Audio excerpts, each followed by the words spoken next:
हमारा क्लाइमेट कांग्रेस की तरफ से हम ये राउंड टेबल कॉल करें आज।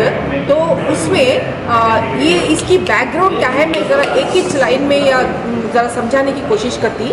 देखिए भाई, हमारा जो पूरी HMDA एरिया है, ये पूरा को अगर अपनी घर समझिए तो वो घर में क्या है मालूम, एक जन्नत है। कैसा? एक हमारे बीच में से एक नदी जा रही है जो सिर्फ और सिर्फ तेलंगाना की नदी है। आप यहाँ पर अनंतगिरी दमागुड़म फॉरेस्ट से लेके जो वाड़ेपल्ली तक जा रही एक्सक्लूसिव तेलंगाना नदी है, किसी स्टेट के इसमें राइट्स नहीं है। और ये सिटी के बीचों बीच से जा रही। अब वेस्ट को साइड को देखें तो 2 रिजर्वायर हैं। कौन सी सिटी में, अर्बन सिटी में रिजर्वायर है भाई? अपने पास 2 रिजर्वायर हैं। और उसके अलावा ये नॉर्थ ऑफ मूसी में आपको बहुत बड़ी एक चैनल जा रही भाई, जो बलकापुर नाला है, सीधी जनवाड़ा बलकापुर से लेके जाके सीधा हुसैन सागर में जाके गिरता, उतनी बड़ी नाला है। उसके बाद साउथ ऑफ मूसी में है तो फिरंगी नाला है, जो सीधा चंदनवल्ली विलेज से लेके इब्राहिम टैंक में जाके गिरती, उतनी बड़ी यहाँ पर ये नाला है। सो ये जो नॉर्थ और साउथ मूसी में हजारों के तालाब है। मैं क्या बोल रही हूँ, हजारों के, सिर्फ HMDA की बात कर रही, मैं पूरी तेलंगाना की बात नहीं कर रही। और उसके अलावा नॉर्थ और वेस्ट में हजारों के तालाबों के कुंटेज के अलावा सौों के बोलियां हैं। ओके, ये सब चीज होते हुए भी अपने पास पानी की कमी नहीं होना चाहिए, नंबर 1। और अगर बारिश हो रही तो ये ड्रेनेज की इसके वजह से अपने पास ड्राउन नहीं होना चाहिए, यानी कोई डूबना नहीं चाहिए। लेकिन अच्छा, आश्चर्य की बात यह है, हैरान की बात यह है कि दो भी हो रहे। तो वो क्यों हो रहे? क्योंकि इनकी जो लिंक है हाइड्रोलॉजिकल सिस्टम, यानी एक वाटर सिस्टम से दूसरे सिस्टम के लिए जो लिंक रहती, वो लिंक को एंक्रोचमेंटों के वजह से पूरी तरह से डिस्ट्रॉय कर दे के, उसके लेक के अंदर आके बैठ के, नालों के अंदर आके बैठ के उसकी कैपेसिटी छोड़ दे, कम कर दे के, ना पानी पीने को है, ना ग्राउंड एक्विफायर्स में है, ना ऊपर कहीं फ्लो हो रहा, सीधा जाके लोगों को तबाही हो रहा। तो इसके वजह से, एक बैकग्राउंड की वजह से ये जो काम निकला, डेमोलिशन ऑफ द एंक्रोचमेंट्स आइडेंटिफाइड, पक्का एंक्रोचमेंट्स की जो डेमोलिशन की प्रोसेस स्टार्ट हुई, ये पूरी हाइड्रोलॉजी को रिस्टोर नहीं करने के बावजूद भी ये एक बहुत अहम सही पहला कदम है।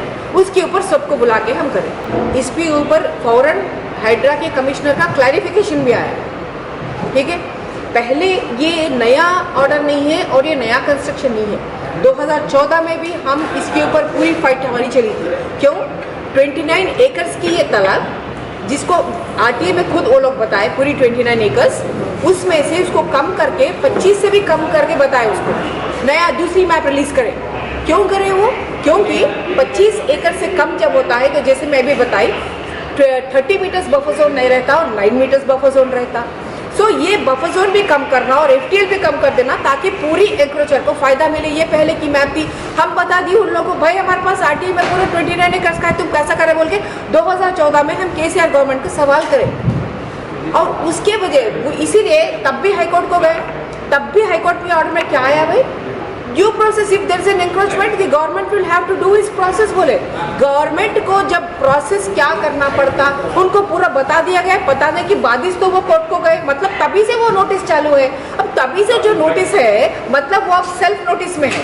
अब क्या है, वो खुद अपने आप की नोटिस में है, ये सेल्फ नोटिस में है। कोर्ट से वो बोल दिया गया that the government should do it the due procedure. Already उन लोगों को मालूम हुआ, तभी तो वो लोग गए ना भाई, तभी तो कहना वो लोग, जब सेल्फ नोटिस में है, मालूम है कि ये इसमें डेमोलिशन हो सकता, पूरी सेल्फ शो करना है। और कौन सी नोटिस से इनको सत्कारना भाई, और कौन सी नोटिस चाहिए इनको डेमोलिशन करने के लिए? मालूम था उनको कभी ना कभी डेमोलिशन होगा, सच्चाई बाहर पड़ेगी बोल के। आज नहीं कल, आज हुआ। 2014 से हम इंतजार कर रहे थे। देखिए माँ, मैं परसों भी एक वीडियो रिलीज करी थी पूरी authentic survey of India map से, क्योंकि अभी जैसे ये बच्चों भी बताए थे अपने को, यंग जनरेशन भी बताए थे, ओल्ड सिटी में कहाँ से आ रहा। देखिए, फ्रॉम दी शमशाबाद एरिया से लेके जो नबील कॉलोनी, मोहम्मद अली नगर, जो डूब के लोग सब चले गए थे, वो क्यों हुआ? क्योंकि ये शाही, खास करके क्यों, शाहीन नगर की जो एर्राकुंटा है उसके, और ये जो बंडलगुड़ा का सुरन चेरू जो भी बताई मैं, जिस पे हाई राइज आ चुका है, लोकेश कुमार खुद बोले वहाँ पर किसकी परमिशन नहीं है। और ये दो के बीच में एक छोटा चेरू है, पल्ले चेरू, जहाँ पर से ऐसे लोग, इन लोगों को बहुत तकलीफ हो रही वहाँ पर, तो वो भी मैं देखी वहाँ पर। तो इसीलिए वहाँ पर जो चैनल्स है इतनी पूरी उसकी तबाही हो चुकी, डिसकनेक्ट हो चुका है पूरा, और छोटे जो तालाब है वो पूरे ढक चुके हैं। और उमदा सागर जालपल्ली में तो आज के दिन भी वहाँ पर मट्टी डाल रहे हैं। और उसके बाद उमदा सागर जालपल्ली तालाब के ऊपर और एक पल्ले चेरू है, बड़ा है वो पल्ले चेरू, जिसपे लास्ट टाइम 2020 में गड्ढे में गिराया गया था क्योंकि पानी निकालने के लिए। उस पर भी मेरा केस है। क्यों केस है? क्योंकि उसके ऊपर वहाँ पर जब मैं कोहिनूर कंस्ट्रक्शंस की बोर्ड देखी थी, कोहिनूर कंस्ट्रक्शन की बोर्ड देखे ये क्या रे भाई, हैरान हुए। तो बंडला बुड़ा के MRO सीधा आके बोल दिया कि नहीं मैं खुद इशू करी नोटिस, ये लोग नहीं निकाल रहे बोल के कोर्ट को बोल दिया वो लोग। तो ये सब क्या है, all these are already under notice, कभी भी उसको गिर सकता है। दी गवर्नमेंट इज, अगर नहीं गिरा है तो कोर्ट क्या बोलती? Government is not done is duty, don't you know it should not, you should remove it बोलती। अगर अब गिरा दिए तो अब आप कैसा बोल सकते कि भाई नोटिस देखिए, they are already under notice, they are already under self notice, notice from external, notice from अंदर, और कौन सी नोटिस से इनको हार पिनाना है भाई? समझ नहीं आया इनकी बात है। तो ये जो बंडलगुड़ा में जहाँ तबाही हुई 2020 में भी खास करके, उसकी पूरी मेरी मैं वीडियो रिलीज़ करी, मैं जो सियासत में पब्लिश भी हुआ, वो वीडियो में मैं पूरा समझाई। सीधा हाइड्रा के चेयरमैन जो चीफ मिनिस्टर गारू है और हाइड्रा के जो कमिश्नर गारू है, उन लोगों को एड्रेस करते हुए उनको डिटेल में समझाई मैं कि ये चीज़ों की वजह से तबाही हुई और वापस से वो तबाही फिर से आ सकती, ये पूरा मैं समझा दी उसके अंदर। और ये करना बहुत ज़रूरी है। क्यों? गुर्रम चेरू में भी वही घमासान करे। गुर्रम चेरू में भी जब चीफ इंजीनियर खुद खड़ के वहाँ पर तालाब की कट्टा तोड़ के कराए, क्योंकि स्लुइस के सामने किसी की एंकरेजमेंट थी, तो आपको स्लुइस रिपेयर करना चाहिए था। वियर के पास जो आड़ा है वो निकलना चाहिए था, वो अब भी नहीं हुआ, तब भी नहीं हुआ, और उसके बाद में भी वो लोग उसकी कुछ भी नहीं करे। तो ये सब चीज़ें मैं भी क्या करी, क्योंकि गवर्नमेंट एक अच्छी कदम ली तो उसको मैं ये बोली कि ये सब करना है। लेकिन मैं कमिश्नर गारू को बराबर बता के रखी कि सर जब तक हम पूरी हाइड्रोलॉजी रिस्टोर नहीं करते तब तक हमारी सिटी के लोग नहीं बचेंगे सर। विजय जैसे लोग और 2020 में कितने लोग जो गए, ऐसे कैसे ही लोग चले जाएंगे, ये नहीं बर्दाश्त करेंगे हम, नॉट एक्सेप्टेबल टू अस। इसीलिए ये पूरा बहुत बड़ी प्रोसेस है। तो सीएम गारू को मैं बोली कि पूरी प्रोसेस के लिए कुछ और करना पड़ता, नॉट जस्ट अबाउट डेमोलिशन और कुछ। केसीआर गवर्नमेंट के टाइम पे जियो 111 का स्टेटस ख़त्म किया गया था जी, तो अब मौजूदा हुकूमत उस पर क्या काम कर रही है? ये बहुत अहम सवाल है, क्योंकि ये पूरी सिटी के फ्लड से ताल्लुक़ रखती है। देखिए वो जियो 111 की अहमियत आप लोग अच्छा समझते हैं, अब तो आप हर कोई जानते हैं। 1908 में जब फ्लड्स आए तब निज़ाम कसम खाए कि ये फिर कभी मेरे लोगों को नहीं होना, फ्यूचर की बात कर रहे थे वो लोग। तो वो विजनरी लीडर अपने इंजीनियर मोखेगुंडम सर को लेके आके 1921 में यहाँ उस्मान सागर डैम खड़ा है, यहाँ हिमायत सागर डैम खड़ा है, उसके पीछे जो आए वो रिजर्वायर्स है। ये बेकार लोग इसको लेक लेक बोलने से लेक नहीं होता है।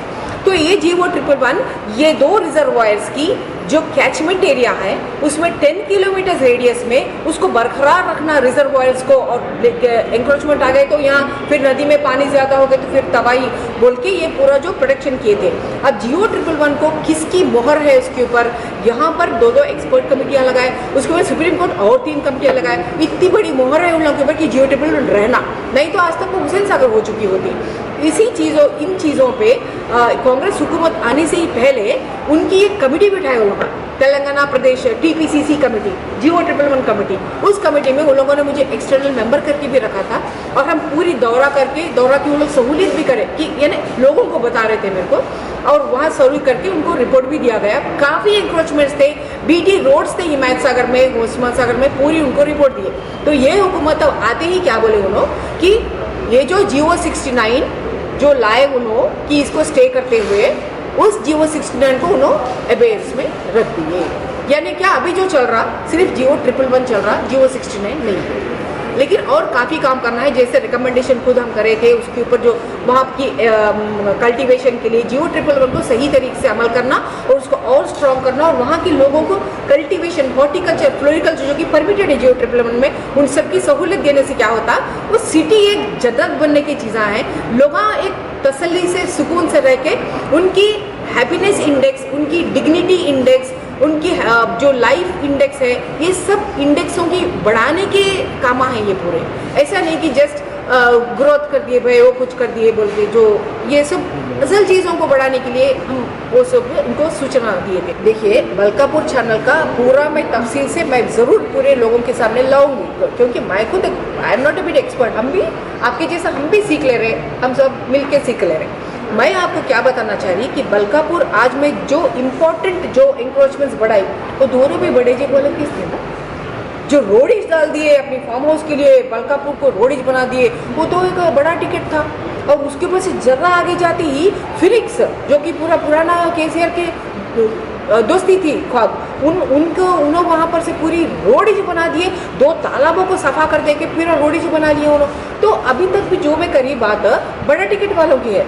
मैं इसीलिए मैं जो भी क्रिटिसाइज कर रहे लाइव पे भी मैं ये बोली, आप जब बोल रहे कि अरे गरीबों का वो ये बोल के बोल रहे, आप मेरे को परसेंटेज बताओ बोली, आज भी रिलीज करें ना, हमें देखिए उसमें उन्होंने पूरा डाल दिया ना, जो हकीकत है वही डालना पड़ता है उनको, वही डाले उसमें ऐसे आप निकालिए परसेंटेज जो बड़ा जेब है, परसेंटेज जो छोटा जेब है, देखिए ना भाई आप इस लोग। तो ये अपन सोचना भी नहीं कि भाई ये अगर हम डेमोलिशंस पे आ रहे, इस पे आ रहे, तो आखिर हम डेमोलिशंस जब फ्लड्स आ रहे, अर्बन फ्लड्स आ रहे, अभी तक के देख लो 2016, 2017, 2020, 2022 में भी तो रहा है, इसमें जिसका जान गया कौन थे भाई उसमें, वहाँ परसेंटेज निकालो आप, कौन थे उसमें, बड़ा जेब था छोटा जेब था, बोलिए मेरे को, बोलिए आप, छोटा जेब था। तो जब छोटा जेब की बात ये लोग जा रहे, इसकी इलीगलिटीज इंक्रोचमेंट्स निकालो, उनकी क्यों आवाज नहीं आई, ये क्यों हो रहा सबको मालूम है।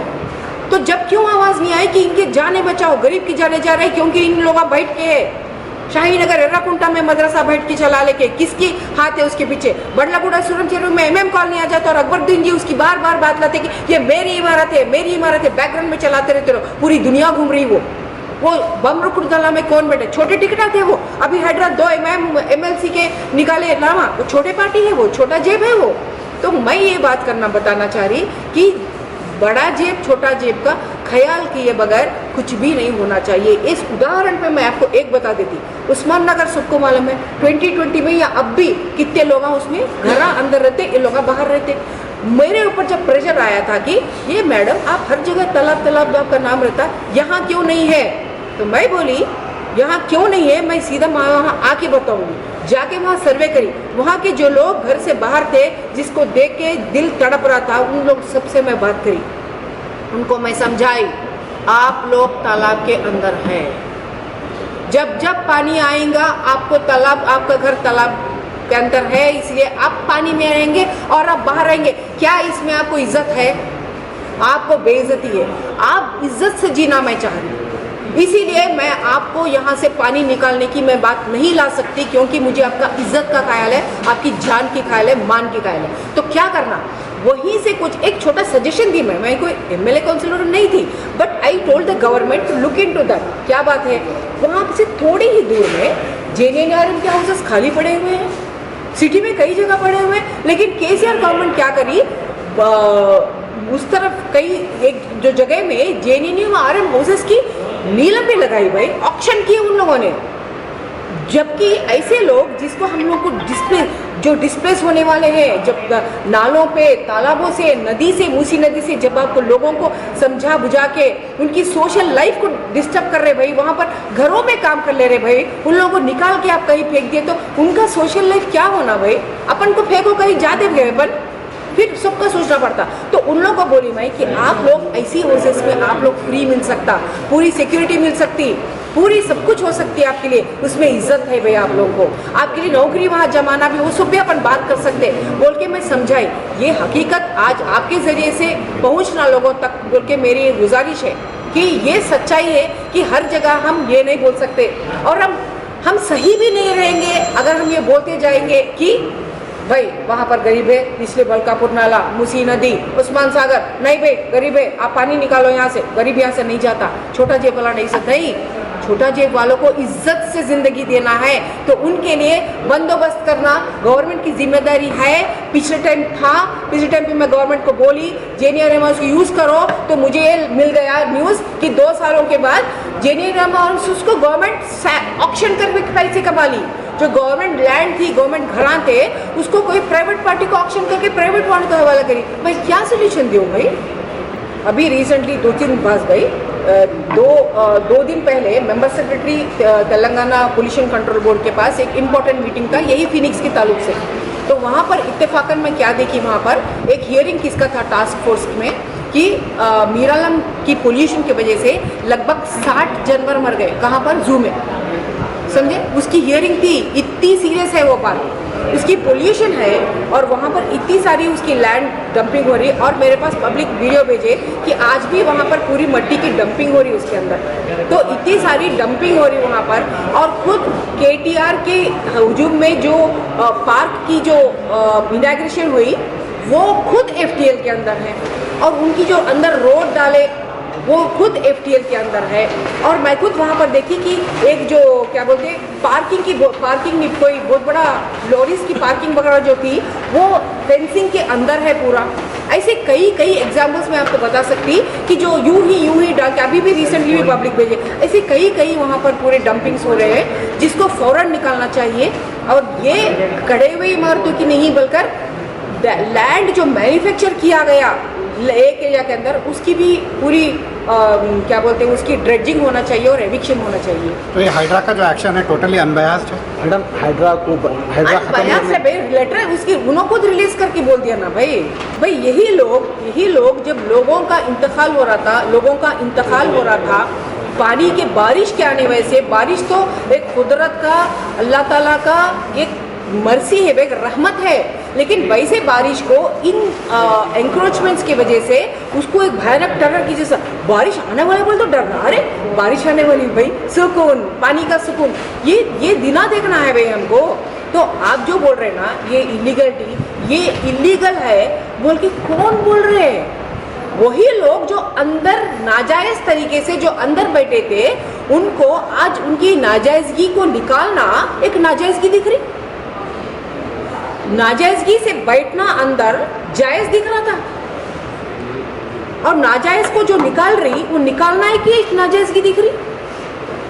उसके लिए कहां तक जाएंगे आप?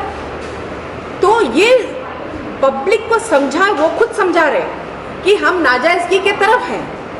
जो हाइड्रा की नाजायज बुलाने पे तुला हुआ है और उसकी करार को नाजायज ठहरा रहे, वो खुद अपनी सबूत दे रहे कि हम नाजायज चीज़ों को निकालने की, नाजायजगी जो नदी में हो, तालाब में हो, कहीं भी हो, उसको निकालने की हम खिलाफ है, यानी हम जायज़ के खिलाफ है और नाजायज़ के तरफ है। और ये सिक्योरिटी कई को है, आगे और बहुत सारे हैं, पल्ले चेरुवो है, इसमें कोई नूर आया, उसमें बंडलागुड़ा में सुनाम चेरुवो है, उधर इसमें रामंतपुर में है, उधर कापरा में है जहाँ बाल Reddy tennis academy, badminton academy, सब कुछ उनके एफटीएल के अंदर है। एफटीएल को 3-4 एफटीएल करके हमको दिए, हम जाके कोर्ट को दिए, वो बात इनको भी हम बता रहे। तो ऐसे कई लोग हैं, इन लोगों को हाइड्रा नाजायज, हाइड्रा के काम नाजायज, और उसके पहले उनको कुछ भी हर चीज़ जो नाजायज थी वो जायज दिख रही थी।